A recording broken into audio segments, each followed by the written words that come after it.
Morning, friends and family. John Miller, your Lake Stevens Realtor, coming at you here on Monday, November 23rd, 2020, the Thanksgiving week. So wherever you are, I hope you guys have a happy Thanksgiving.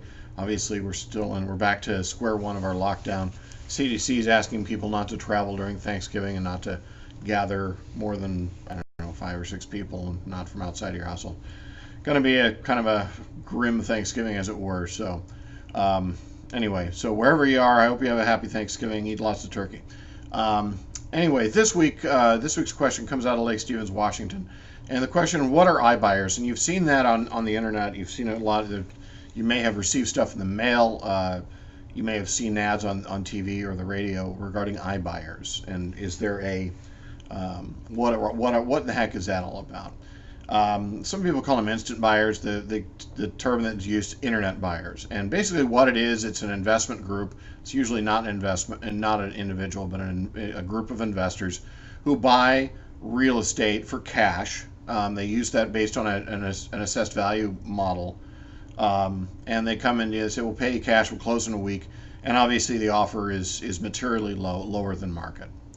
And so the question is, why would people do that? Why would they do that? Well, they get real estate very inexpensively, and all they do is turn around and resell it for a profit, which is fine if the seller wants to do that. So the question is, why would a seller do that?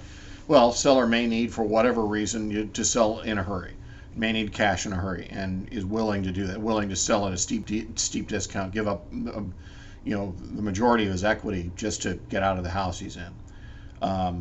As for saving money on fees, there are some buyer fees and some other fees associated with that, obviously.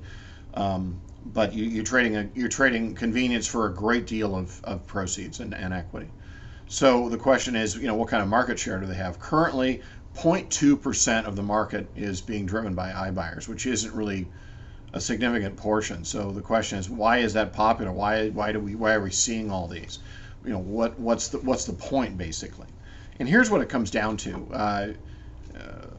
All they're doing is if they can make a sale, great, good on them. If they can't, by definition, they've been approached by someone who obviously readily acknowledges that they're a seller, that they're looking potentially to sell their home.